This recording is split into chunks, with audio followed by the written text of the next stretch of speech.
This is the Lost Boy Creations podcast. Podcast about nothing. But even nothing is something. Music? Definitely. Sports? You got it. Key West? For sure. Get lost. Podcast with friends. I even looked you in the eyes. There's so many traditions when it comes to You're supposed to cheerleading. look somebody You're supposed to in the look them in eyes. the eye. You're supposed to, well, Drink. I've always been, that's an old sailor's thing. Well, I What, believe. hitting it? So I've heard multiple different things about what it actually means. You want to knock that down like one more? Yeah, that's probably song. fine. Yeah. Yeah, I've heard like a bunch of different things, but I've heard it's a sailor's wives' tale. That's just been something I've been told. But then the other one I've been told is here's to you, here's to those who have passed, because a wooden bar top's supposed to be like a coffin top. Here's to me. So I don't know what the actual Well, I like meaning that. of it. Yeah, that's what I've gone with for a while. I like But it's that. a little pays homage to, friends who passed and whatnot. And now it's like tradition. I don't think I could cheer somebody without doing it. Well, I'm going to start adding that into my whole repertoire Yeah. of I drinking. feel like an idiot sometimes because I'll be at like a nice fancy dinner with like a glass of wine and I'm like cheersing and I go to like hit it off the table. I'm like, well, I don't know if that's the right occasion for it, but It's always the right occasion. I guess just find It's the right stemware. occasion if it feels right. Probably gonna snap the stemware on the It's all right. table. That's why you get stemless. True. I just drink Maybe out that's of why they- drink out of rocks glasses. Nobody trusts me with fine stemware. Well, I mean, unless you're going to do this. You I feel can't like I do that frequently anyways. It's just like No, you don't. Okay, well I won't do it then. I'll make sure I don't. Now I'm gonna be No, I mean, you self-conscious. can, but you're not. Okay. I'm I'm glad to know that. it. Thank God. This tequila though, it's good, right? It's phenomenal. There was You have to tell me the story of the tequila. Yeah, we were up in this has turned into a thing now. We talked about like the whiskey that we had the first episode. Oh, this is supposed to be about nothing. We can't Well, it's about have nothing. a trend of things. We should break the trend. We, No, we'll talk about other things. No, we went to the what was it called? It's a golf event.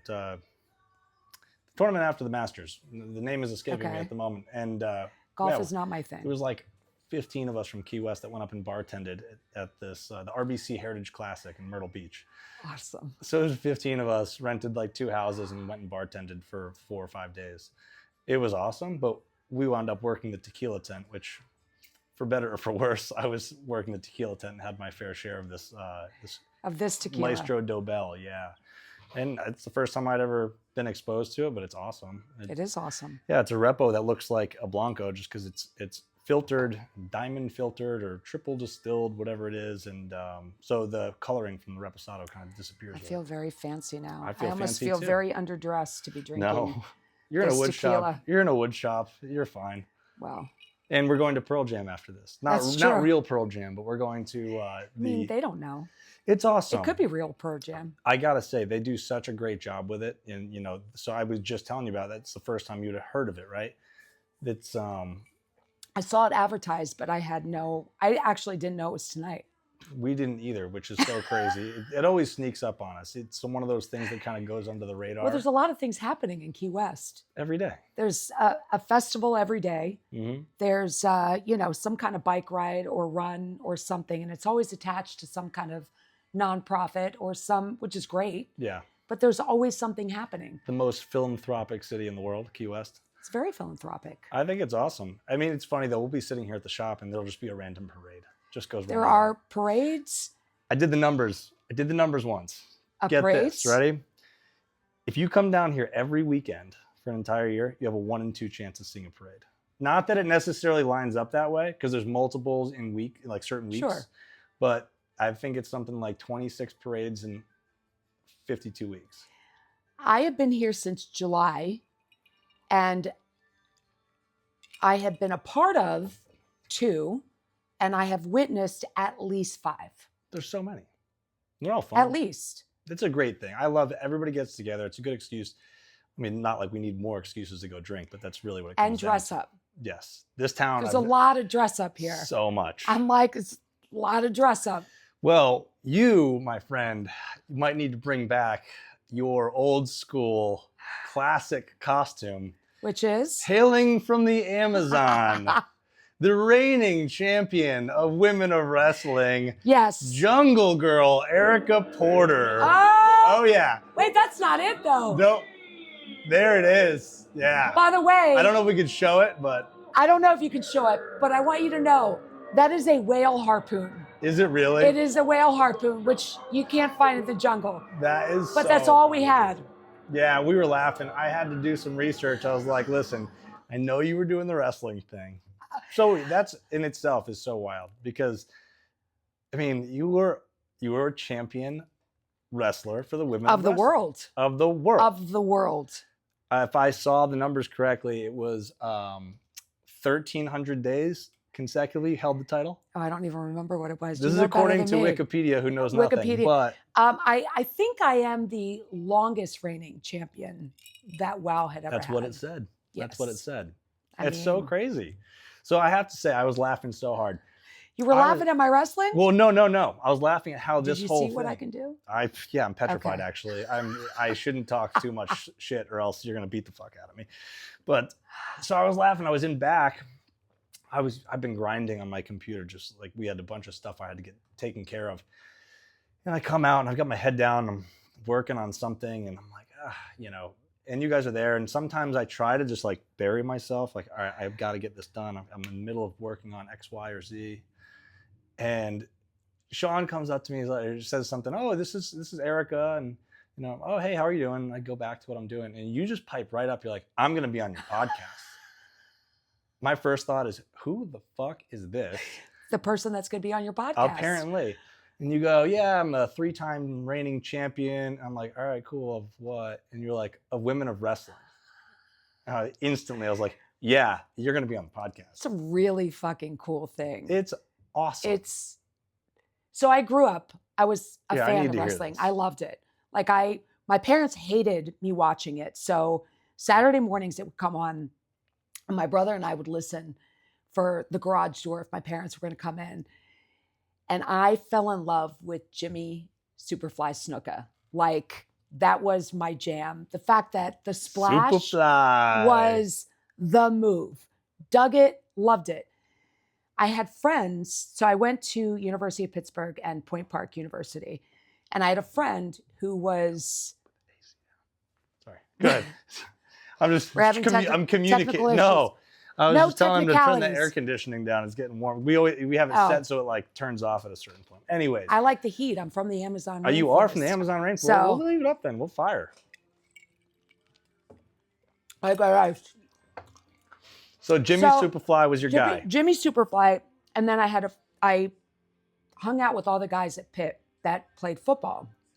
So one of the guys, Matt Bloom, went on to play pro football, got injured, then was a school teacher in Massachusetts.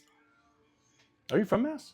I'm from Maryland. I grew up in Maryland, lived in Pittsburgh, went to school in Pittsburgh, moved to California, lived there for a long time, lived in New York City, I've lived kind of everywhere. Yeah. I lived in Richmond before I came here.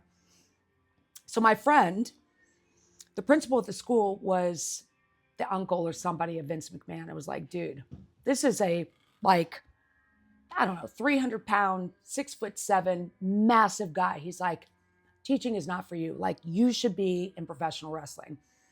So he went. We used to all wrestle in college. Like, we'd drink and I'd find myself like pinning these big ass humans down on the ground.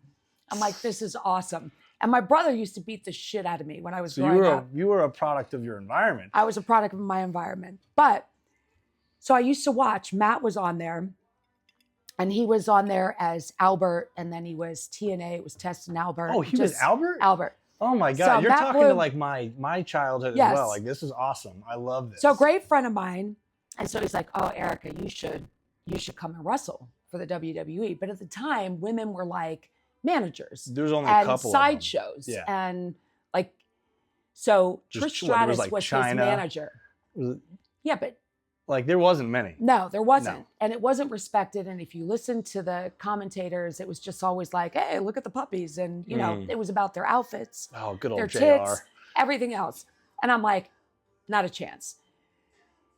Then when I was living in California, I had a bunch of people that are like, hey, Erica, they're looking for athletic women for a superhero show. Now, I had not moved to LA to be an actress, so I wasn't interested. Then another group of friends. Hey, Erica, they're looking for athletic women for a superhero show. So finally, the third person saying it, I was like, all right, I'll go and I'll check it out. So it was in Marina Del Rey at a hotel there. So I walked up and the entire crowd of women was all like Pam Anderson lookalikes, of which I do not look like Pam Anderson. So I was getting ready to leave and the producer came up to me. He's like, where are you going? And I'm like, I don't think this is my scene. He goes, I think you should stay. So then they walked us in to the auditorium, into the conference room. And David McLean, who was the guy that started Glow. I was just going to say that. Yes, started Glow, puts on this whole speech about this is going to be Glow, basically a revamped, more wrestling version of Glow. So when he was talking about wrestling and he had this, whole demonstration of what he was intending to do, I was like, this is fucking awesome. So we go in and we audition. Now, I'm not an auditioner. I mean, I don't even know. The place was a ton of women. So there's a whole panel there and he's like, if you were a superhero, who would you be? And how would you call your opponent? Now at the time, there weren't a lot of, there was like Catwoman, that was it. Yeah. Right? It wasn't the whole Marvel scene of women. No. Had not come to be Wonder yet. Woman, maybe? I mean, maybe, but I wasn't impressed with Wonder Woman. That's so I was like, Catwoman. Catwoman. So I go, okay, I'd be Catwoman. And he goes, how would you call your opponent? So I'm like, here, kitty, kitty, kitty, kitty. And I was like, oh my God, they're never going to call me. Like, this is awful. So then it was like maybe 2.5 weeks later, and I get a call from David McLean. He's like, we'd like you to wrestle. Can you come in? And I'm like, what? He goes, you can keep your day job. You can do whatever you want to do. We have different times that you can come and train. We trained in the LA Forum.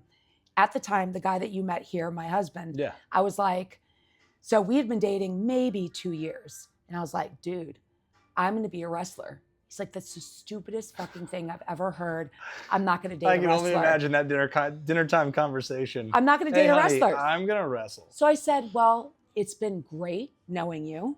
Oh, you gave him a fucking I ultimatum. gave him, so he goes, you're breaking up with me? And I said, I think that you broke up with me. You told me you weren't going to date a wrestler. I'm going to wrestle.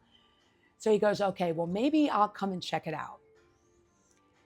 So I had bought him tickets for AC/DC the same night as our opening night. Great show, by the way. Great show. So this was back in 2000. Yeah. So that was... I might have been at that same tour. What tour? In LA? That was, well, not in LA, but on the same tour. I think it was Black Ice Tour. It was one of my first concerts. Was it the Black Ice Tour? That was the first one I saw, was Black Ice. Oh, that might have been 2000? No, maybe it was a few years later, 2005 maybe. Anyways. How old are you? 37. Okay. Yeah. I'm 50. You don't look a day over 49. No, you look fantastic. I was going to hit the table. I'm losing track of my own things. I'm so enthused. I've got Jungle Girl here. So he came to the first show, and that was it. He's like, this is the most fucking awesome thing I've ever witnessed, ever been a part of. I mean, you have thousands of people in the Forum. But then after the show, we'd go to the Forum Club. So Genie Bus, Lakers, all kinds of people were there. That is the most storied place. Have you seen? Great. Not to sidebar. Have you seen the Lakers show? Yeah. It's fucking great. And it's like, but it paints a picture of what the Forum Club is and what the Forum was. It's pretty wild. It was legit. I mean, that's what it was like. Oh my God. So he was in there like a groupie, talking with all the girls. And I would come home, I'd be like, oh yeah, so what we did today was all of the girls with fake breasts, we'd line them up and we would just like feel each other. Like, these feel good. These feel good. These don't feel good. He's sitting there behind closed doors like, he's like living this. He's an executive in a telecom company in downtown LA. And so he's bringing all of the executives and they're like a bunch of, groupies in this thing with these attractive women, athletic, attractive women. The show was phenomenal. We put on the first all women's pay-per-view in 2000. Wow. All women's pay-per-view. It was amazing. That's crazy. Because wrestling in its own right has had such a storied history. I mean, we'll dive in, unpack that later. But women's wrestling in its own right, between Glow started in 86 or something like that. And that was David McLean, right, that started and that. one other guy. Yep. I I was doing some research looking at it, but also one of the things that intrigued me about it was I know that it's fictionalized and whatever, but it was the Glow TV show that was on Netflix. One of those random watches that I put on. It's good. It's good. It was really good. It's good. And Mark Maron was the main character, great comedian. It was cool. It was great. And that was like the first introduction that I really saw to what Glow was, because it was a little before my time. I wasn't around for that. And then really like I saw bits and pieces of WOW, and I saw the women that were in WWF at the time and WCW and whatever, and it's like this wild thing. Anyways, continue your story about. But I feel like WOW really pushed women's wrestling to be taken more seriously, because after that you started to have the women's revolution basically in the WWE, where now the women were headlining matches and they were being taken seriously, and you went from 4 women to 10 women to 30 to a huge part of it. It's a huge. Yeah, I mean, I remember there was only a handful when I was watching, and wrestling to me is one of the funniest things about growing up. I don't know what it is. We all know it.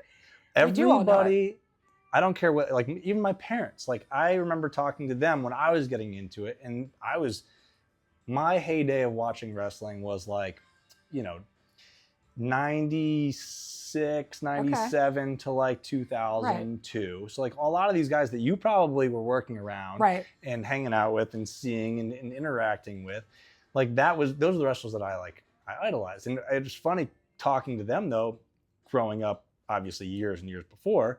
One of our family friends' father was Captain Lou Albano.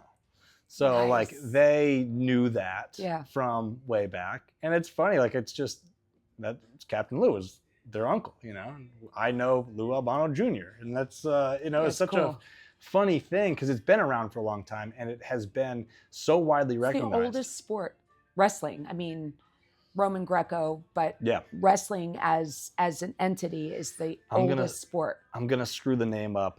Just curious. This is like total, like random trivial bullshit. Oh shit. Do you know the first recognized female wrestler in history was? This is from me doing some mindless research. I just saw this. Recognized. No. I'm going to butcher the name because I don't remember it off the top of my head. It's like Kakuna or something like that. What was it? No, it wasn't that. It's something along these lines. Okay. And she was a Mongolian noblewoman. Okay. Probably around the time of, what's his name? Genghis Khan. And she was a Mongolian noblewoman who was set to marry her suitor. And her deal was, if he can beat me in a wrestling match, he can marry me. Oh, shit. Yeah. So like I said, it was a totally random thing. So did he win? I don't know. What do you mean you don't know? We're going to have to find out. We'll have to look it up. We'll find out. Now I want to know. I'm guessing not. Did she get married or not? I'm guessing not, because it wouldn't be a big deal if he fucking beat her. I guess that's true. Right? I guess probably wouldn't be a big story. He's like, no. No, I beat the shit out of you. You're marrying me now. I think there's another word for that. We won't go there. But yeah. He's looking it up. He'll pull it up. If you type in First day of women spring. wrestling. Type in women wrestling. Look, I'm looking at all the things. Don't look at the rest of my search history. It might get ugly. Food near me. Woman. Yeah, I don't know. Look, Erica D. Porter. Look at that. Right up top. Are you kidding me? You were one of the I started that company. So, yeah, it's wild. And it is. The longest involvement. So the last match, more than that, the last match I had was in December of 2019. That's like not long ago. No. And you started when? In 1999. Wow. That's so crazy. And to be in it from the ground floor, like you said. Right. Like what a cool experience to watch that grow, watch it build, be part of that first pay-per-view. Yeah. Like seeing these people and seeing also on top of that, the development of the characters, the wrestlers, all of it. Yeah. It's come. So he took I forget how many of us, I mean, maybe there were 30 of us. A lot more started, a lot quit, like week in, weekend out, after just the training was intense. You know, slamming yourself down on the mat, jumping off the ropes, How doing hard is all that of that. mat? It's hard. I mean, it's this. Yeah. It's It's wood hard. with a piece of like carpet thin, padding, like nothing. this big, Yeah. and then a canvas on top of it. So then you have it spring loaded. So it's got the spring in the middle, but just for the sound. But you're landing on wood. And mind you, I have taken a lot of bumps on the outside, which is just concrete. Chairs to the head? I've done chairs. Oh, no way. So that pay-per-view, if you pull up the pay-per-view event, I jumped off a 25-foot ladder from the outside of the ring in. It was a splash match. So it was basically the battle of the splashes. Whoever won with the splash was the queen of the ring. So in that event, the mat, so like the two mats on the outside were uneven. So I pull the ladder out and the ladder's like doing this as I'm climbing up. So I'm telling the ref, I'm like, you got to get on the ladder. Like you got to stand on the ladder because I have to get from the outside, the top of the ladder. I have to fly. I don't like getting on a 6-foot ladder here in the shop. And mind you, I never try. I was like, nope, I'm not going to stand on the ladder. I'm not going to do anything. I'm going to do it the night of the show.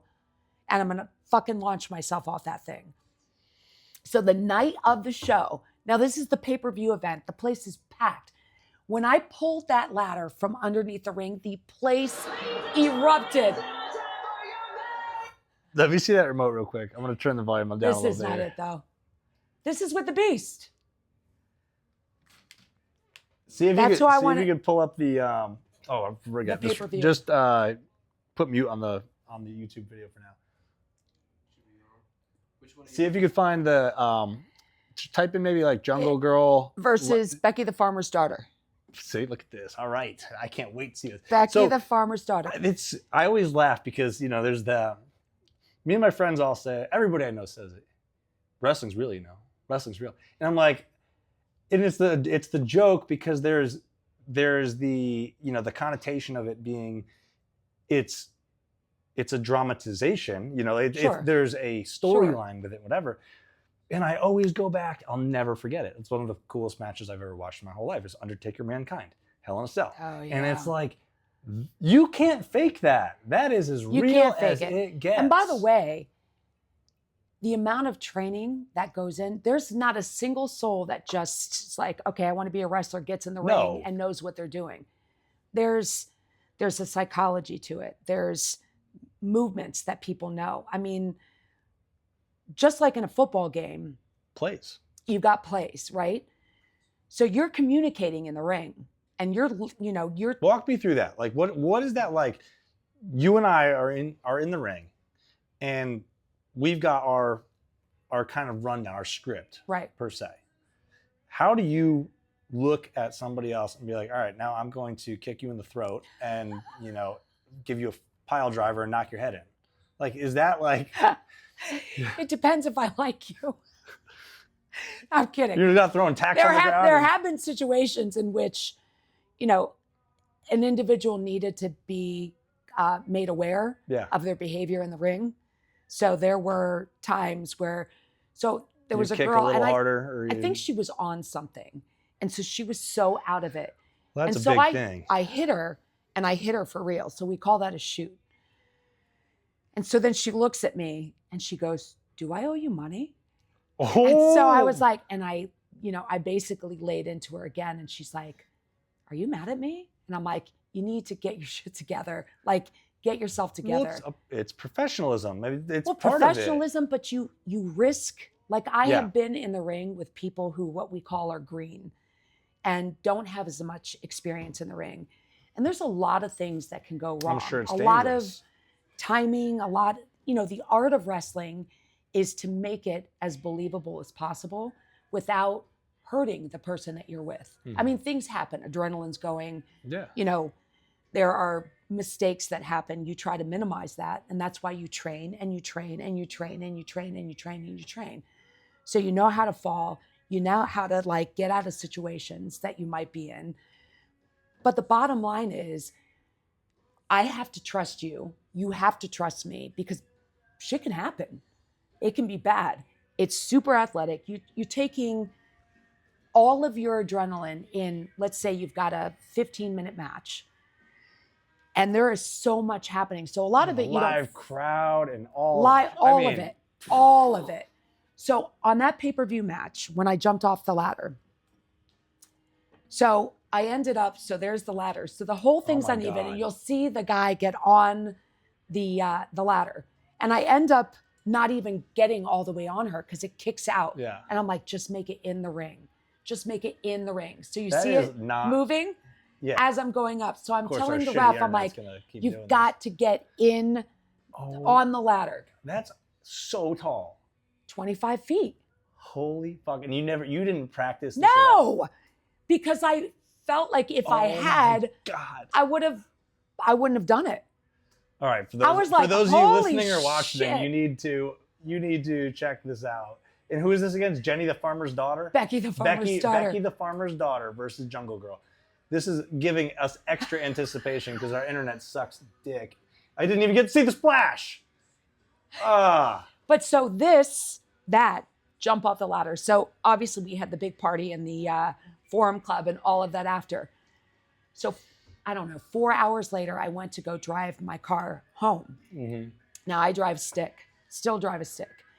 And I went to go put it in first gear, and I could not get my arm on to move it. I had torn 4-part rotator cuff tear labrum, and I tore my bicep head. That's how much adrenaline is going through. So jumping off of there, the way that I landed, it just exploded. Destroyed. But I didn't feel a thing until 4 hours later. You certainly didn't feel it when the ref goes like this and raises your hand up. Nothing. Yeah. Nothing. But it was brutal. So, I mean, obviously, like you just said, you did all that to your shoulder. Yeah. Injuries. Part of the game, obviously. Part of the game. What has been your worst that you've had in wrestling? Because injury-wise? Is it something? It's almost every match. You get something happens. Because I go back to you feel it the next day. I mean, there have been times, especially when we tape for WoW, because we'll do you're taping several episodes at a time because we're syndicated. Okay. And so, there were some times where I had 4 or 5 matches in one night. It's a lot. Wow. So you'd go home and I'd lay, in the hotel at the end of the night, and I just ice packs all over my body. I had no idea what happened, but there was one injury that I felt when it happened. And the girl that I wrestled against, I did not have a good rapport with her. She was a know-it-all. She was fairly green. I had a difficult time with her because I was trying to work on some moves with her. And she's like, I know how to do it. I know. And I'm like, this is a timing thing. You may know, but you need to understand the timing with me. We need to go through it. No, I'm all right. So she bailed on, practicing with me. The night of the this was as real as a match could ever be. It was a fucking brawl. It's one of the greatest matches I've ever done. But I hated this girl. I really did not like her. She lacked respect, integrity, a lot of things. She's a kickboxer. She did a spinning back kick twice, kicked me right in the ribs, and I felt it the second it happened. I broke 2 ribs. That was probably the most painful, because my kid at the time must have been 4 or 5. I couldn't pick him up. I couldn't sleep. I couldn't move. Broken ribs is one of the worst. Awful. I've had that. Fine. I was wrestling in Korea doing a USO tour. Busted open my quad, split open. I was doing the splash. A girl brought her knees up, and she didn't bring them up where her shins were flat, and I hit her knee with my thigh coming off Charlie the top horse, rope. that is Charlie horse. It exploded. It busted my pants open. Oh, that's how much my legs swelled in the second the impact to when I couldn't get out of the ring. So in that tour, it was Grrrl. I don't know if you know who he is. No. Fangin' and Bangin'. He's got this whole vampire thing. Awesome. But he had to come out and get me out of there. And we were in Korea. I had to go to the hospital on the base, and they gave me a whole bunch of like narcotics that you can't even get in the States. I'm sure, yeah. And he wanted to cut my leg open to get the swelling down. And I was like, nope. Good call. Nope. By the way, so really I wrapped good call. it. Congrats. Yeah. Wrapped it. That would have been. And I ended up having to stay longer because I had to have the swelling go down before I could catch a flight. Wow. It was. Well, like you said, that the chick that you were wrestling before, do I owe you money? She was out of her mind, like on something, and that happens from time to time. To my point, you're going through all these injuries and this and that, right? And it's been obviously very well documented in documentaries and this and that, and inside looks in wrestling, whatever. I mean, that's a big deal. I mean, we have, especially being in Florida, it was a big thing. The pain clinics and this and that and whatever. Yeah. I mean, wrestling, I feel like, has been notorious for drug use and this and that and whatever. I mean, when you're dealing with that much taxing, beating the shit out of your body. But they're wrestling 4 days a week, like in WWE and AEW, and because you're doing, whether you're on Raw or SmackDown or whatever it might be, but you're also doing house shows. Yeah. So you're doing that show, and then you're wrestling throughout the week. So it is relentless on the body. So crazy. You know who's in town right now? Who's in town?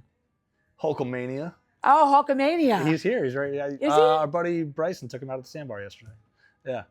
I was hoping he'd just walk by the shop. The Hulkster. You should tell him. Send him a message. Be I wish I had his phone number to send him a message. I mean, you got his number? Send him a message. Come on down. Come on down, Hulkster. Well, fucking do it. I know you're leaving tomorrow, but let's just hop him down here, get him on the podcast real quick. Let's go. How long's he here for? I don't know. So a friend of mine is good friends with him. So he is Navajo warrior, but he handles all of the motion capturing for all the WWE games. Really? That's pretty wild. Yeah. It is kind of bouncing back to my point before, like the reach that wrestling has had between all aspects, whether it be, WWE now is it's massive. It is. Massive. And they're live on Netflix now. Yeah, crazy. It's really crazy. But growing up, even, when it was still WWF, when it was still, I'm slacking. This is the first, I was under the weather last week, so this is the first cocktail I've had in a minute. Feels real good. I feel like I need to step up my game. I got. Well, but I'm not ready. No, you take your time. And if you want something, whatever. No.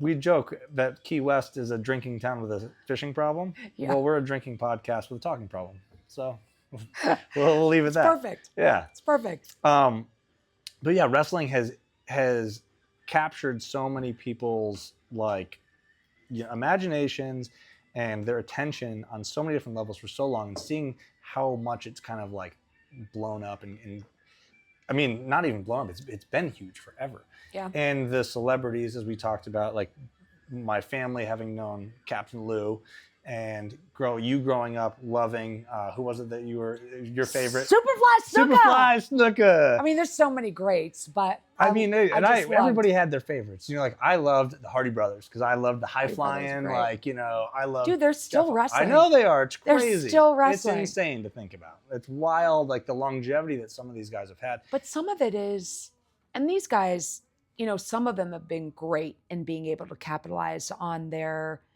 fame. John Cena's done it great. The Rock has done it great. It's hard as an athlete to move past that. I'm going to just hold you up for a second because I know you've also been able to capitalize on your wrestling fame. You were in Spider-Man. I was. You were in Spider-Man. The original Spider-Man. I know, the OG, Tobey Maguire. Yeah. Right? Yeah. Well, I pulled it up. I got it here. I want to see you give Tobey Maguire some shit.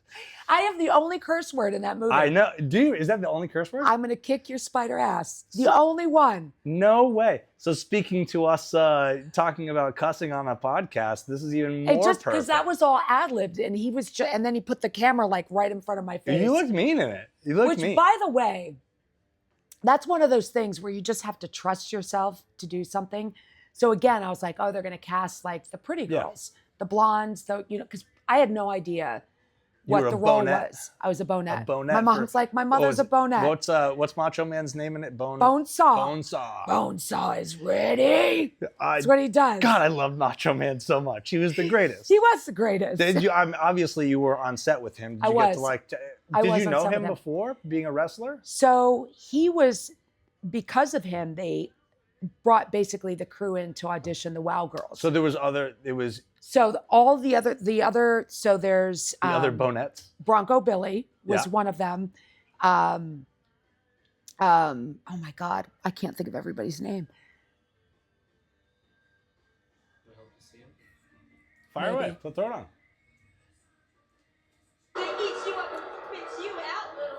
That was Bronco Billy talking. But I will tell you, so this is what I saw. That's me. Hey, you look good. I'm frozen on this. You're frozen on the screen now. Man, this internet's terrible here. Hey, you look good. Kill. A couple funny things happen in this. So the costume designers, when I was doing that, so I'm not a well-endowed female, but so he came up to me, and this is, gay man, but he comes and like lifts up my shirt and he goes, "You need chicken cutlets." And I was like, what the fuck is a chicken cutlet? So they're like pasty things that you like put yourself. So my brother called me and he's like, "Did you get a boob job?" And I was like, "They're chicken cutlets." Come on, you're a wrestler, you're in Hollywood. Who knows at this point? Anything could happen. No, definitely not that. If anybody knows me, they know that's not how you fly. That's not how I fly. But yes, so the costume designer did that. So I got to get my makeup done next to Tobey Maguire. Sam Raimi, who is the guy that was the director for this, that did all of the, oh my God, the cult movies. I was going to say the name sounds so familiar. I can't place it though. So Bruce, the guy that said, and what's your name, kid? So he was in those movies. Shit, I feel so old right now. I can't remember anything. Every time I hear an announcer, I can't help but just think of Michael Buffer. Dark. Dawn of the Dead? No. What's his name? Sam Raimi. Look at what Sam Raimi is famous for. But he was great. Like, great director. The Farley brothers were on there. So crazy. Doing all kinds of, that's him. What's it say? Doctor Strange. Evil Dead. The Evil Dead movies. Those are his movies. My cousin's gonna listen to this and be like, "You're an idiot. How do you not know? Did I not teach you better?" He's a huge Evil Dead fan. Remember. Is he? Oh my God, yeah. Dude, that has such a cult following. Yeah, huge. Well, my cousin's diehard, like, horror movie fanatic. If I don't know Evil Dead, he's, like I said, I'm gonna get a phone call when he watches this. I just watched the worst. There's some bad ones out there. No, so I was like, all right, I'm gonna watch this Demi Moore movie, the one that she won.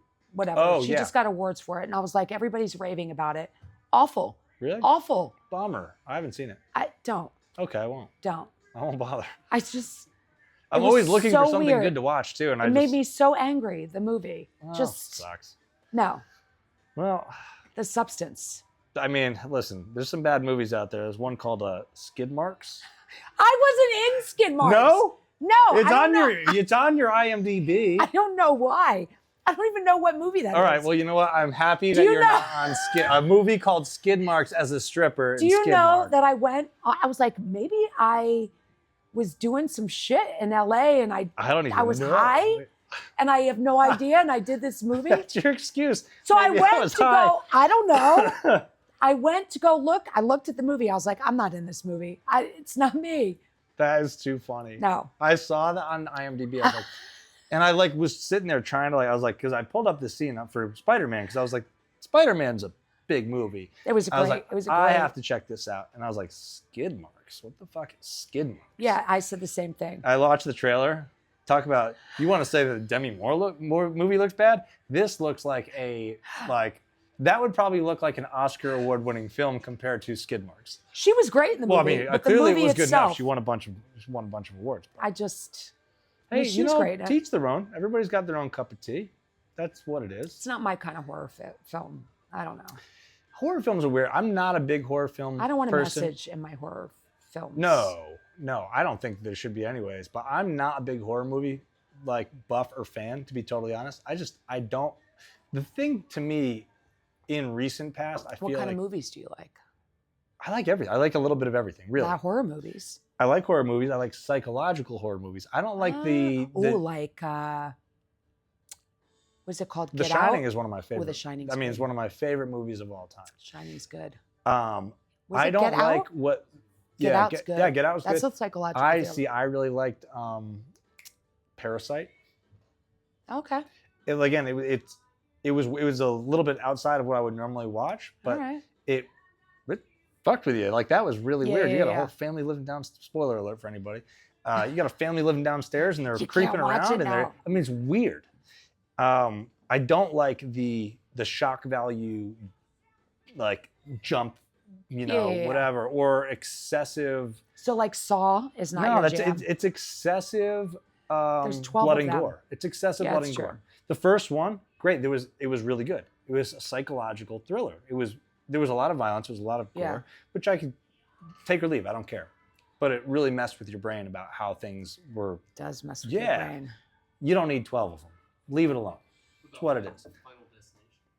Well, come on. That speaks to my generation. Everybody who drives behind a semi with logs on it will always think about one of those logs coming loose and going right through the center of your fucking windshield and knocking your head off. That is like, That's scary. It was great, but that was. Well, you can't escape.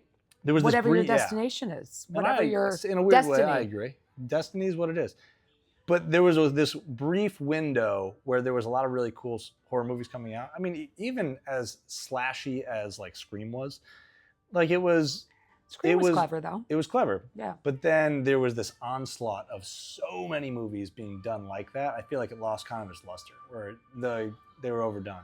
And my cousin, who's a huge horror movie buff, his favorite movies are all these classics, like the ones that were done in the 80s and the early 90s. Like those Nightmare those were good. Street. Yeah. You should see. He takes so much pride in this. I didn't sleep for a long time. He takes so much pride in this. And it's awesome.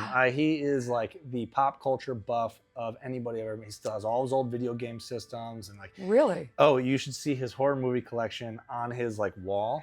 He's got all the Friday the 13th in like VHS. And VHS. Oh, shut up. Oh yeah. You can't even buy a VHS. No, they're expensive. I saw some they're expensive. VHS like store. Oh yeah. It says VHS repair. I was like, what? Can you say front in any more ways? How many square groupers have they pulled up and they're like, oh yeah, come in and get your VHS repaired. Which, by the way, do you know I had no idea what square grouper meant? My 16-year-old son was like, Mom, do you know what square grouper is? And Did you see the picture in the lobby? I've got a picture of a square grouper. My good friend Jess Connell, she's an awesome photographer, friend of mine from St. John. Okay. We met each other there, both lived in the Virgin Islands together, Okay. her and her husband, Jamie, good buddy of mine. And she got an amazing photo of a square grouper, not coke, but she got a bale of weed, a picture. It's really awesome. And they called it in after that was done, but they were out fishing. And I think, if I recall correctly, Jamie saw it floating while she was in the water taking picture of triple tail and yellow snapper and stuff. And she turned around, and there's this big bale of weed, and it was awesome. You got to look at it later. Man. It's a shadow going down below, and you can see this, because you're always looking for floaters when you're fishing. So you can see this ecology of fish below it. Like, really? Yeah, it's awesome. It's one of the coolest photos ever. And she showed it to me years ago, and I was like, Jess, you have to get this thing printed. I want one. We sold the first copy before we even took it out of the plastic. Really? Yeah, it's awesome. We got another copy here. It's a big, it's on a metal print. It's amazing. It's such a cool thing. It's cool. But yeah, I mean, that's a huge part of the Keys. I had no lore. idea. Yeah. There's a restaurant called Square Grouper. I know. I only wonder why they named it Square Grouper. I know. Yeah. There are multiple of them. I know, it's crazy. But it's so crazy just like to see the transitions of how everything is kind of has come together, like, down here and how it's all grown. So you came down here from, well, you said Virginia? Yeah, from Richmond. Richmond. How long were you in Virginia? I was in Virginia for 15 years. 15 years. So what years was that? That was 2015? Well, I just moved in July. So I got there in 2010. Were you still wrestling then? Yeah. Yeah. Wow. So when I won the championship belt, we were shooting in Vegas, and my son actually is on the episode. And so at that time we were doing, it was all digital, what we were doing. Wasn't syndicated at that point. And so on it, they have him after, because I had been like trying to get the belt, for years, almost a decade. So when I won and they, held up, I mean, it was as real for me as anything I've ever done. And so they had my kid where they called him. And so he's like, Mom, and he's sitting at home. I'm in Vegas. He's at home. He's like, Mom, you finally did it. You finally won the golden belt. And like, I'm legit tears. Just like when I lost the belt, it was legit tears. It was a whole thing where I took on 2 opponents at the same time, and didn't matter who got pinned. Just whoever pinned anybody would win. And so I'm outside of the ring, and Santana Garrett ends up pinning the Beverly Hills Babe. And so I'm on the outside, and I'm legit. It was so emotional for me. Wow. Well, yeah, I can only imagine. It's an honor and a respect. Yeah. When an organization wants you to be their champion. And so it means a lot. And you have the respect of the locker room. You have the respect of the organization. It's a big deal. Well, being in the organization as long as you were too, and being one of the original and being chosen to be in that position, I mean, that speaks volumes about what you did while you were there. Because I mean, you were tenured. I mean, you were there for a long time. It's not like you just like rolled in and you're like, yeah, I'm going to be the new champion here. And although that's happened. I'm sure. That's happened. I'm sure. I mean, it's sports entertainment. We talk about this all the time. I always tell the girls, I'm like, look, you have to be professional and you have to see the bigger picture, because it's not about what is self-serving. It's what's in the best interest of the entire organization. How does it serve the bigger picture? Because I think in life in general, most people look at the immediacy of things and how it impacts them, right? Well, we live in a world of instantaneous, instant gratification and mass production and this and that. So and it's gotten worse with infinitely. Social media and all of that. I hate it.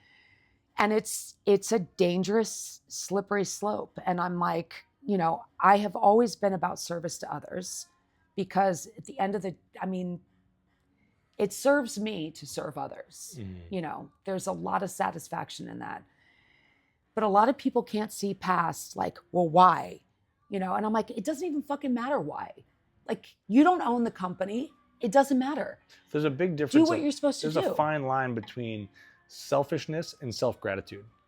For sure. It's a very, very fine line. And, again, doing some digging into what you've gone through post-wrestling and this and that, I was looking into your foundation that you started, Endorphasm, which is awesome. Thanks. And I'm like blown away. And I think I was most kind of floored by the way that, we'll explain what Endorphasm is first before I dive into this. So, I'll kind of tell you, paint a bigger picture of it. So I started working as a personal trainer when I was in college. So I started in 1994. I could use one. Can you be my personal trainer? 1994. And so for me, movement was always cause and effect. I do this, my body looks like this, right? That's just how I was. That's how I trained. That's how I trained clients. I took a group fitness class in Manhattan Beach, California at a Gold's Gym, where a friend's like, oh my God, you got to come try this guy. He's an ex-Navy SEAL. It's fucking amazing. And I'm like, all right, I'll go. When I tell you, like, I had near like out of body experiences, and just, I had never felt, I was 24 years old. It was the first time as a young adult woman that I didn't think about what my body looked like. I didn't think about what I had to cook for dinner. I didn't think about anything other than, holy shit, I just did this. We all just did this. Everybody was laying there. And I'm like, this was the most amazing feeling I've ever had in my entire life. And I went home. My boyfriend at the time, who is now my partner in life, not really my husband, 28 years, but I never wanted to get married. So I was like, dude, I felt all these things. I moved, I did this, and like diarrhea of the mouth, all of these feelings just kept coming out. About 2 weeks later, we were heading to Big Bear to go snowboarding. And I'm like, an endorphasm. He's like, what? I go, an endorphasm. Like, I've been trying to express what I felt that day in that class. An endorphasm. That's what I felt. Sex, but movement. Your own, like me doing endorphins meeting orgasm. Asm being the root of anything intense. So an intense endorphin rush. It was about what I was capable of doing and not what I looked like when I was doing it. So everything for me in that moment changed. I think it speaks volumes about all the things that you've done too, though, because that goes directly back to wrestling and it does. Adventure sports and this and like. But you don't realize. No, you don't. Until it's different when you have a word. Yeah.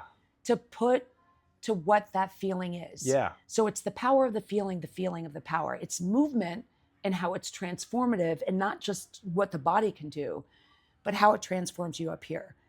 Because I firmly believe people that move and move freely, whatever it is, whether it's surfing or, that's what I was just thinking about. Whatever I try to it is, explain the stoke to people. It's the flow. Yeah. It's the flow, right? People understand flow, whether it's yoga or surfing, or whether you're into dirt bikes or mountain biking or road bike, whatever it is, the flow, that state of being, that's a powerful state of being. And it allows us to operate at a very different level. Yeah. It is a vibration and a frequency that surpasses just what is, right? I've never ever thought about that, but that is. Yeah. Yeah. So that's what endorphasm is. It is the moment during movement that you feel all things are possible. So that's the brand. That's the brand. So I opened up a brick and mortar gym. I started a clothing brand. I did a bunch of different things with Endorphasm. In June of 2020, so leading up to that, I was in LA shooting, doing the show. Mm-hmm. And when I was there, I was like, God, something just feels off. Like I just don't feel right. And we had a lot of tapings. I was tired. It was a lot on the body. It was, championship matches, difficult matches. Then, January comes, February, still kind of feeling off. I've got this cough that's happening. I'm like shortness of breath. And then COVID comes and I'm like, I fucking have COVID. Yeah, right? Of course. That's what it is, COVID. I was in Myrtle Beach and I had this like pain. And, Carla was my husband. And he goes, I really think you should get checked out. Like something's not right. I think you should get checked out. I'm like, fine. Especially everything that you've done. You're probably stubborn like a mule when you're like, oh, I'm fine. Because you have these aches and pains all the time. Right. Yeah. Right. And so all the research that I had done was like, oh, it's a fibroid. It's this, it's that, it's the other. So I ended up, when we were on vacation, I had this pain and I was like, all right, I'm going to go. So when I went, they asked you, are you having any shortness of breath, cough? So I said, no, nothing. I just went to go get a ultrasound, like a sonogram or whatever done. And so the second this woman did it, she's like, you have cancer. And I'm like, well, fuck. That's not what I expected to hear. So she ends up biopsying me on the spot and she goes, I'll send it away. You'll get it the next day. So I get the results back. I go and I meet with the oncologist. And it wasn't until I met with him where I was like, look, I'm having shortness of breath and this cough that aren't going away. He's like, you probably just picked something up. So he did this whole treatment plan. And that's this is what it during was. COVID too. This is June of 2020. So like you the probably height. had to do like a test to even walk into the doctor's office. I didn't. Really? I didn't have to, but I was masked. Everybody was masked. That's just the way it was. Yeah. And everybody was like, you know, Still 6 feet, 6 feet, 500 feet away. Yeah. So I went, met with him. He sent me to go get a CT done. He's like, well, just, you know, it's probably nothing. You just probably picked something up. Also got a COVID test. So the very next day, and I was coaching at my gym, he goes, if you don't hear from me, everything's fine, but the nurse will call you. If you hear from me, we've got to pivot. And the same number kept coming through on my phone. I'm like, fuck. So after the class, I pick it up and it's the doctor. And he goes, I need you to go and get a bronchotomy done. It's in your lungs. And I was like, we have to make sure that it's breast cancer and not lung cancer, because it could be two primaries. So when the cells break apart, no matter what the cancer is, when it becomes metastatic, it means now it's systemic. So it's the same cells, no matter where it goes, as the original cancer. Mm-hmm. So they had to make sure. So sure enough, so now I went from a stage 2 to a stage 4 diagnosis. Oh my God. Not curable, but treatable. Yeah. Then I'm in round 9 of chemo. And so they ask you every time you go, they're like, round are you 9? Round 9 of chemo. So every Monday I would go for 6 hours. And this is still in 2020. This is still in 2020. So I started treatment literally that next week. What was, I mean, I've got to ask, what was the moment of realization when they said you had stage 4 breast cancer?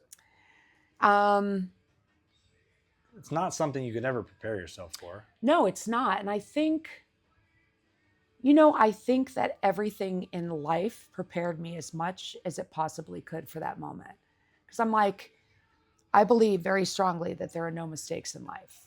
I believe that things happen and you make a decision that you're either going to utilize it as some kind of tool for something better, or like many people who fall prey to being the victim of their life, their circumstances, right? There's victim mentality. Mm-hmm. I never want to be in a position of victim mentality. I never want to say, why me? I wasn't angry. I wasn't upset. I wasn't sad. I just was like, okay, what do we do? What do we do? This is my treatment plan. What do we do? It was in the conversations where I had to make a decision. Okay, do I make it public? People are going to know.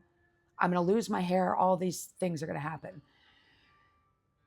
How do I want to be the one that creates the narrative and that is in control of the narrative. I don't want people just talking. And so everybody's like, well, what can we do? What can we do food trains? I'm like, I don't need fucking food trains. Like I can cook my own food. I'm capable of doing everything. In the moment when you have a diagnosis like that, and I don't care if it's a stage 1 or a stage 4 diagnosis, it's about what's being done to you. You relinquish your control to the medical community. And not often is there a conversation where the medical community is like, okay, you, the individual, this is what you retain control over. Self-care is really important, like really important. And movement is one of the greatest gifts that we have. And it changes. So it changes how you go through treatment. It changes after treatment, and it changes way beyond that. So I'm like, you know what I'm going to do? I'm going to set up a nonprofit that encourages and empowers individuals that have been diagnosed with cancer to move through cancer and essentially move through life. That's their controllable. Physically. Yeah. Physically move, because it helps you. A lot of the treatments and the medications cause a lot of fatigue. And it seems counterintuitive that the more you move, the better you feel. But that's the reality of it. It goes on so many levels. So many levels, right? And there's thousands of peer-reviewed articles that talk about the benefits of movement. But doctors aren't talking about it because it's just not how that's not how they went to school. No. They learned about treating the disease, and that's what they do. And big pharma's in, and they've got their whole shit, like, this is the only way. And I'm like, they're not mutually exclusive. I'm not talking about instead of, I'm talking about in addition to. You've got to empower people, because if you don't, they don't feel like there's a lot of hope, and they don't feel like they're in control. And all they're doing is going home and feeling sorry for themselves. Again, the victim mentality. Well, and I fucking hate that. Cancer doesn't pick sides. And it doesn't pick sides. This is what... age, gender, race, it doesn't matter. It's such a touchy thing because, people obviously are affected, and it affects them mentally in so many different ways. Sure. It affects families, it affects livelihoods, it affects everything. It doesn't pick sides, doesn't have it's not going to go after one or not another or whatever. And, speaking from experience, one of my good friends, one of the most active, healthy individuals in the world, and just like yourself, like never in a million years would I be like, oh, he's going to wind up that way. But what he has done is just what you've done. He's continued to move, and it's helped him through this whole thing, and he's as healthy as ever. I mean, within reason, as much as he can be. Right. But when you stop moving, I mean, that's well, I'm like, when we stop moving, we die. You look at people who, Christopher Reeve is a perfect example. Somebody who was fit and moved every day. Superman. Quite literally. And then he couldn't move. And we have to move. We were designed to move. Yeah. And there's not a single human body that's the exception to that. I'm like, it's a gift. It's the only fucking body you get. Have a good time with reason and respect it. But shit, if you don't move, what are you doing? Yeah. So now you've been doing, so that was 2020. That was 2020. And you went through 9 rounds of chemo. Yep. And then they ask you every time you go in, they're like, are you having any thoughts of hurting yourself, or are you in any pain? That morning, actually, I had woken up and I couldn't get out of bed. It took me 45 minutes to get my shoes on. And I'm like, and I went to the gym, taught my classes, did everything. And the more I moved, the better I started feeling. But so then I went for my chemo, and they're like, are you having any pain? I'm like, actually, my back hurts so badly. So they're like, well, maybe you hurt yourself working out. And I'm like, no, I would know the kind of pain it is. If I had done something, I would have felt it. So they sent me right away to get an MRI done. Well, it turns out that I had lesions all in my back, my pelvis, my ribs. So it had spread to my bones, but it was already there because in the MRI, they could show calcification, that the chemotherapy had worked on some of the lesions. But I had a bone scan done and it never showed up on the bone scan. So I'm like, I don't want to get these bone scans done. So then I had to pivot again. So I went in for radiation, and the radiation is really what kicked my ass. I bet. It caused me to have chemically induced anorexia. I physically could not eat. So I ended up having a lot of muscle wasting and a lot of, just that's the part that was the worst for me. But it's wild. And so where do you stand? Where do you stand? So that's what I'm going back to Richmond for tomorrow, is to go get so every 3 months I get scans. They just check to make sure that it's stable. And then I live on. And you do your thing. Yeah. Every once in a while, I stop taking my medication because I'm like, fuck it. I don't like how it makes me feel. Yeah. So much to the dissatisfaction of my doctor, who's like, you can't do that. And I'm like, why can't I? You have your life and you have one life to live, like you just said. Right. I've got a really good friend, somebody who's very close to the shop, and he was diagnosed with stage 4. I forget exactly what it was. And he made the conscious decision to not get treated. And At all. And he's a very healthy individual. He was an Olympic cyclist, an Olympic runner. And he's just said, you know what? I've had a great run. I'm going to keep doing what I do. So he's still around? He's still doing his thing. Kicking? Yeah. I mean, it's been a little while, and I'm hoping that how long ago was he diagnosed? A year and a half. So, I mean, the world we live in is so unique and it's so different. And I mean, you can dissect this in a million ways. And the things that as we sit here and drink tequila and, and beer and eat processed foods and nicotine pouches and whatever else, like you said, all within reason. There is everything in moderation, even moderation. And as I mentioned before, one of my other friends, the epitome of health, marathon runner, backcountry skier, mountain biker, you name it. Yeah. I mean, he worked for a band, one of our favorite bands, and we'd go out to concerts to go see him. And like he played in the band, no, or he worked them? with the band, okay. yeah. And we'd go out to go see a show. And we're at the Gorge Amphitheater in Washington, like in the desert, and we're out drinking till 2:00 in the morning. And he'd call me at 6, be like, "Hey, you want to go for a run?" I'm like, "What world do you live in? We're in the desert in Washington. It's 95 degrees in the middle of the desert. We've been out since 2." Did you go running with him? Hell no. There was one year I thought I was going to. I like really got into running. I thought I was going to. Well, I brought my shoes to do it too. I did I was proud of myself. A friend of ours that owns a bar here, he was the one that coerced me to do it. But I did the 4x4x48, the David Goggins. Oh yeah, crazy run. And the funny thing is 4 miles every 4 hours for 48 hours. And the funny thing I have friends that do that. Yeah. I'm like, nope. I listened to a podcast about it the day before. And I'm like, or not the day before the race, but the day before he brought this up to me. And I think I was on a plane coming home or something. I was like, what fucking lunatic would ever do that? And then I get home and my buddy Chris is like, hey, I'm doing this thing. You want to like do this with me? And I'm like, no, dude, you're out of your mind. I'll help you. I'll do like 4 miles. I was like, I'll do the last like 2 legs with you. I'll do like 8. He goes, no, I'd rather have you start with me. So sure as shit. I started with him and he convinced me the whole way. And you did the whole thing? The whole thing. I trained for it for a little while. I think my longest was, I think the most I did for training was like 3-4 mile runs, like 12 miles. Damn. And yeah, we did the whole thing now. 48 miles in 48 hours. Pretty crazy. I think we are capable. We're capable of way more. So much more. My problem is I have zero self-control. I love pasta. I love to eat. That's all right. I love to drink. I know. And so but I've got no self-control in the realm of, and when I get into the mode of like gym time, like go, I love it. But I'll fall off and then I'll come back and I'll fall off. But you're always doing active stuff. Not as much as I used to. I mean, I am for sure. I mean, I walk even as simple as that. I think that's a huge thing too. It is huge. I literally walk everywhere. I have a bike that has flat tires on my porch because I never ride it because I walk everywhere. That's good. I walk everywhere. I walk my dog.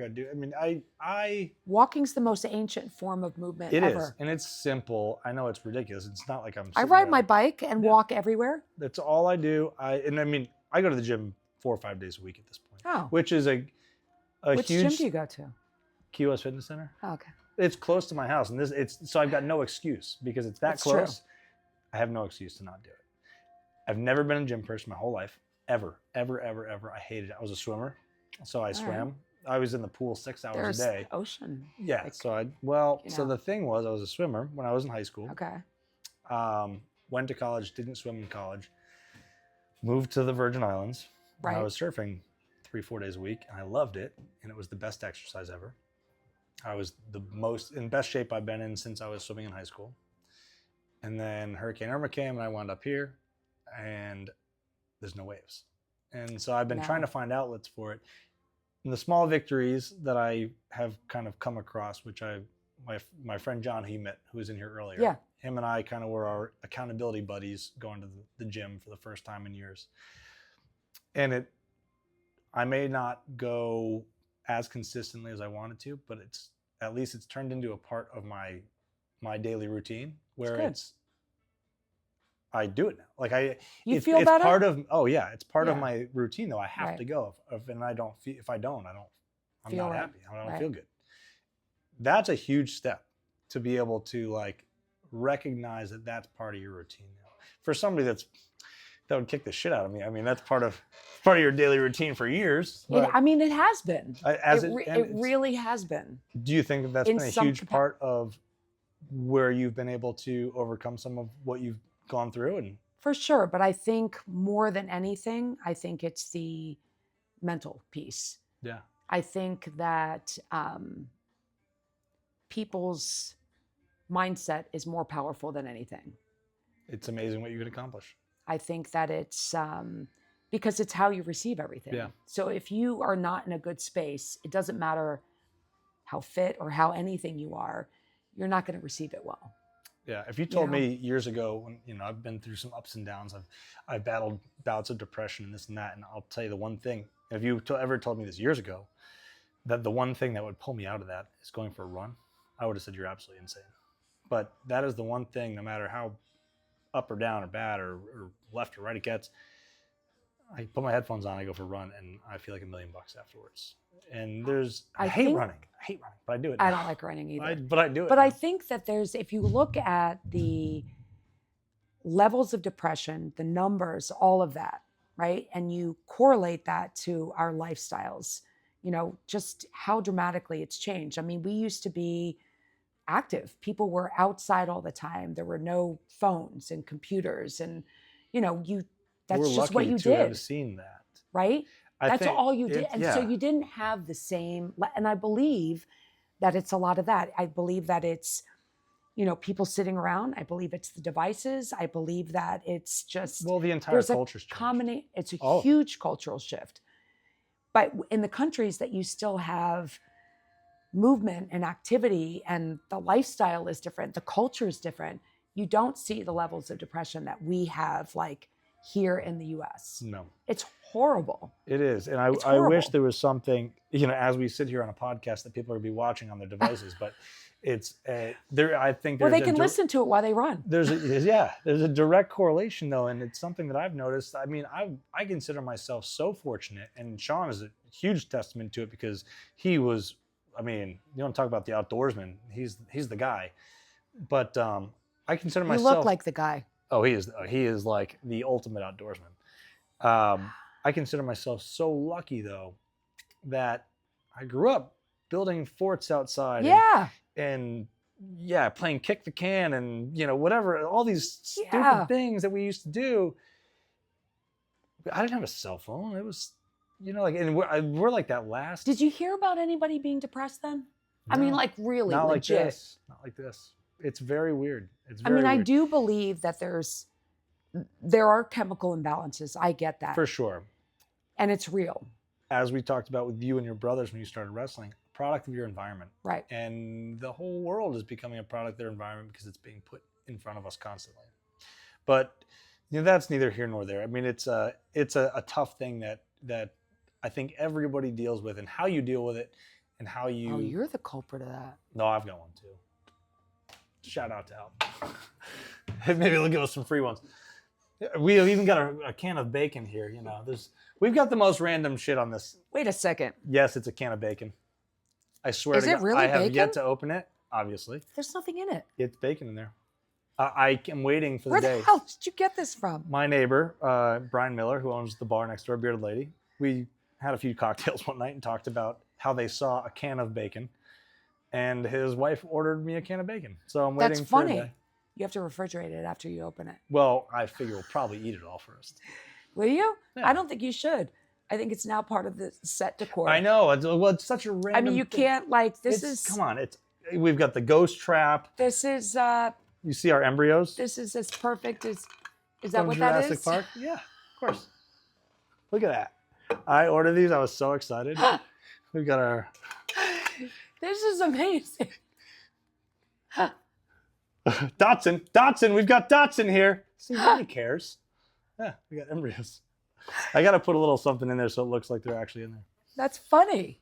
Yeah, we're as you have recognized. Yeah, I know you say that you love. There's a lot. I bet you I could stay in here all day. I love Dave Matthews. I love Sublime. Then we do it all. That's Dave Matthews at the Gorge. I know. Yeah, that's actually Stefan Lassard, the bass player, wearing one of our hats on my birthday at the Gorge. Shut up! Really? Yep.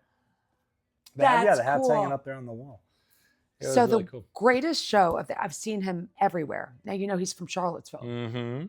I'm a super nerd. I went to Virginia Beach in the outdoor amphitheater there in the pit. Dude, it was an experience. It's the most amazing thing ever. It was. Now I had already seen him 10 times, but this particular when there's just one that pulls you in, and it's, I don't know if it was because I was this close to him. It's everything. Sometimes it's the songs, it's the environment, it was everything. It was sultry that night. It was amazing. and I left like a different person. So you want a funny thing? That's fucking cool. On my birthday. That was, I'm somewhere in that photo. I've tried to find myself. Their photographer so sent me that. Cool. Really? Yeah. That is so cool. Yeah. Dude, that's really cool. I've been It's going to be like, where's Waldo? You should do a game and see if anybody can find you. I've looked so hard to try to find myself in that photo. I can't. I've been really blessed. I've been really blessed with music all around, but particularly with Dave Matthews, and I've gotten to know a few of the people and got to meet them, and this and that. And I mean, it's turned into family. Like when we go see the shows down in West Palm, which they're not doing this year, I'm really bummed. It turns into kind of this family reunion of all these people that see each other once a year. And same with the Gorge. We go out there, it's this big family reunion. That's cool. But that was definitely, I think, one of the highlights of my whole concert going career. Cool. Yeah. Like, this is all mine, 311. Yeah. We got, so all the posters we had in here were all Dave Matthews Band, because they're all my own posters. I needed stuff to fill the wall space. And then slowly, as we have attended more shows in Key West and have some more posters with kind of some more personal touch to Key West, we slowly replaced them. And now the Dave posters have relinquished back to my house. Wow. But I dig it. It's cool. Well, I will tell you that the second that I walked in here, the vibe is, so I've often thought, like, if I had an Endorphasm space, like a retail space, right? And I think of Spencer Gifts. Yeah. Do you remember Spencer of course. Gifts? So Spencer's Gifts, Endorphasm's a little edgy of a word. It's like the Spencer's Gift for lifestyle and fitness enthusiasts, right? With all kinds of, because one of our sayings is the, Endorphasm. It's why I came. Oh no, I didn't see that. That's Endorphasm. Brilliant. I love it. If it's wrong, I don't want to be right. So all things like that. Shit, I didn't see those. I would have ordered one of those. You gotta bring me one. That kind of stuff. I'm like, but this is always what I envision. Like, just something that speaks to, like, everything's moving. There's video playing, and we joke it's a catch-all for our hobbies, and it's been awesome that we've been able to kind of collect this group of people that are all like-minded. Yeah. But yeah, it's a catch-all for our hobbies. It's fishing, surfing, music. I mean, it doesn't get any. Yeah, I mean, it is what. And it speaks to the brand. It does. It does. You know. So before we wrap up, what are you doing with Endorphasm now?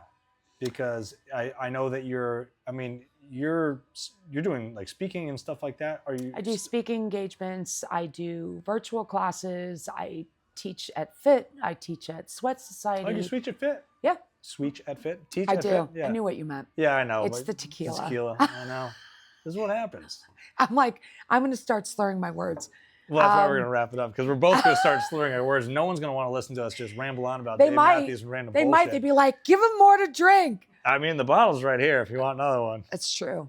You didn't have any more. Well, I had my beer as well. Like I said, this is like my pace car here. This is really delicious. It is awesome, isn't it? Like, I fancy myself a bit of a connoisseur of tequila. That's really good. I think it was Sean's smoking of the glass that did it. It is. The smoking of the glass was a nice touch. Well, naturally, we have a bunch of cedar sitting in back. He brings out the blowtorch and just Which starts I have to smoking say, the glass. he took me to look at all the work in the back, which is pretty cool. awesome. It's a lot of fun. The whole space. So Endorphasm is everywhere. It's all things. It's movement. I have a whole gym that I put in my backyard, which I'm going to try to fit a boat and the gym in the backyard now. What kind of boat? 21-foot Mako. Perfect. Love it. That's like the most ideal boat for down here. It's perfect, except the gate is like, I got to figure out. I know a few guys that do woodworking. How to expand. So maybe we can help you do that. It's all metal, like jacked up never metal. Mind. I can't help with that one. Stuff. I don't know. I'll just rip it out and put a new one in. I got to cut a little bit. My kid is like, bring the boat. Yeah, you should. All my kid wants to do is like fish. He's Send him over here. Let's fish. Has he ever fly fished? Yeah, we actually went fly fishing in Newfoundland. Really? It was amazing. Cool. Salmon? Salmon and trout. Awesome. Very cool. I've never gone up that far north of the East Coast to fish. First of all, it's one of the most beautiful places I've ever been. And Really? I've been a lot of places. It's It's like Ireland meets, I don't know, like the Caribbean meets, and I've we heard had a lot of cool things about it because icebergs. oh Dude, God. I brought, first of all, I don't know why I didn't think that icebergs are fresh water, right? They're not salt water. I don't know why that didn't like, they're in the ocean. I have Bergie bits. They're You've got it? You got them here? broken pieces. Oh my We serve God. only to the people that we like drinks Yeah. with Bergie bits in it. Like, it's the oldest water you can. Yep. I did it so in Alaska delicious. once. We had Bergie bit? margaritas with so actually we were on a boat. Was it amazing? And they sent out a dinghy and they literally went up to one of the glaciers and they chopped off a piece of the glacier and brought it back and they made margaritas. Scary, with though. it. I know it is. Because Sketchy. I watched. Oh, the calving. Crazy. Insane. Dude. You can surf those calving waves, by the way. There's a guy named Dylan Graves. He's from Puerto Rico. That does that? He has a really cool YouTube channel called I gotta watch it. Weird Waves. And he surfs these. They waited for a calving glacier. And they had a little skiff and like ran him out and dropped him in. And he surfed a calving glacier wave. Yeah. Dude, that's cool. He's like my hero because I want to do all that That's fun super stuff. cool. Yeah. All right. What are you waiting for? I got to surf with him once in Tortola. Totally by chance. Totally Really? random. Yeah. It was a small day and me and my roommate at the time and a bunch of our girlfriends, like we all took the ferry over, we rented a truck. We went out to this really random spot in Tortola. No one's there. There's one truck in the parking lot. We go out and there's two guys in the waves. I'm like, oh, cool. And I was late to the game surfing, so I didn't know many of these people. And I've never really followed the World Surf League or anything. And we show up and we paddle out. And it's big at this particular wave. Everywhere else is very small. This is a funky wave. It has a way of, it's like a wedge. It has a way of holding in building on small waves. And these guys are riding and I catch a wave and this dude's like, hey, nice ride. I'm like, oh, cool, thanks, man. And I paddle back out, and my roommate, Connor, goes, do you know who that is? I was like, no. He's like, that's Dan Gudauskas. I was like, I don't know who that is. Oh, you didn't know who it was at that time. And neither of us knew at the moment, and then he saw him. He's like, oh, that's Dan Gudauskas. And he starts looking around, and he knew all these guys from living in California. He's like, that's Dylan Graves, that's Wade Goodall. So there's three of them, and then I'm like, what are they doing here? And we start looking around. There's a photographer on the rocks. There's a photographer in the water. And we're like, oh, shit. So it was the two of us and these three pro surfers and the photographers. Oh, that's so cool. But yeah, he's got this really cool little thing called Weird Waves. It's like a YouTube channel. I'm going to have to check it out. So this is we're a fishbowl here. I don't even know who it is. I don't know who it is. I can't see who it is either. It says GP. You could well, we're going to wrap this up anyways. Erica, cheers. Cheers. Wait. Do I have to eyes? This here first? Eyes, now. Table. Drink. Well, Jungle Girl, it's been a pleasure. Thank you so much for coming and doing this. It's been my pleasure. I'm so happy you're able to make it happen. Thanks. It's been a blast. I told you I was going to do the show. Yeah. You didn't believe me. You're like, who's this bitch? Well, you know what? When you came out strong like that, I wasn't sure what to think, but I'm so happy we did it. It's really cool. Awesome. Well, now that you're down here, pop in whenever. All right. Thank